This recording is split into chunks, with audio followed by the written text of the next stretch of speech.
बहन की शादी को 6 साल हो गए। मैं कभी उनके यहाँ नहीं गया। ईद शबरात अम्मी या अबू चले जाते थे।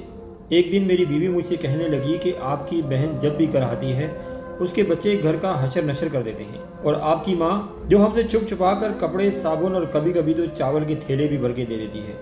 अपनी माँ से कहो कि ये हमारा घर है, कोई खैरात खाना नहीं।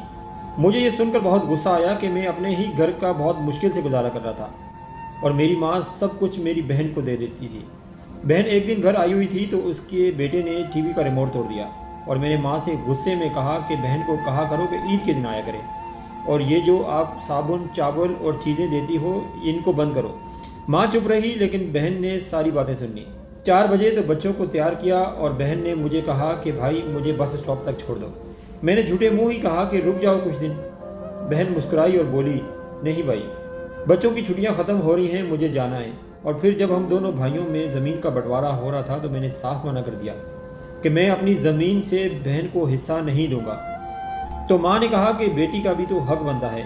मैंने गाली देकर कहा, जो कुछ भी हो जाए मैं बहन को हिस्सा नहीं दूंगा। मेरी बीवी ने भी बहन को बुरा भला कहा, लेकिन वो बेचारी खामोश थी। बड़ा भाई अलहदा हो गया और मेरे बड़े बेटे को टीबी हो गया।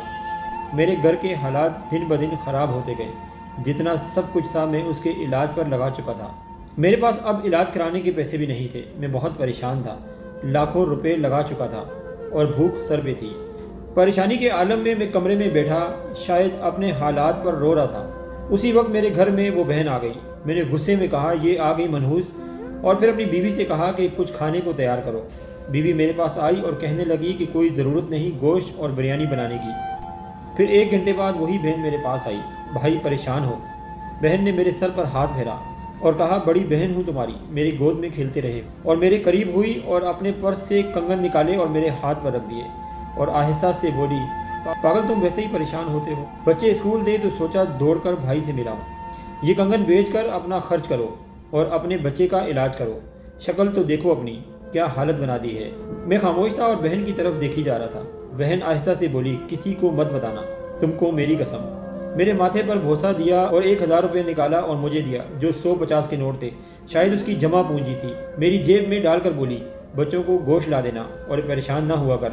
जल्दी से अपना हाथ मेरे सर पर रखा, देख कितने बाल सफ़ेद हो गए हैं। वो जाने लगी तो मैंने उसके पैरों की तरफ देखा तो टूटी हुई जूती पहनी हुई थी और पुराना सा दुपट्टा उसके सर पर था। जब भी आती थी वही दुपट्टा उसके सर पर होता था। बहन की इस मोहब्बत को देखकर मर चुका था मैं। हम भाई कितने मतलब परस्त होते हैं, बहनों को पल भर में बेगाना कर देते हैं और बहनें भाइयों का ज़रा सा दुख बर्दाश्त नहीं करती। मैं हाथ में कंगन पकड़े ज़ोर ज़ोर से रो रहा था। उसके साथ मेरी भी आंखें नम हो गई। अपने घर में खुदा जाने वो कितने दुख से रही होगी। ये अपनी बहनों के पास बैठकर हाल चाल पूछ लिया करो, शायद कुछ लम्हे के लिए उनको एक सुकून सा आ जाए।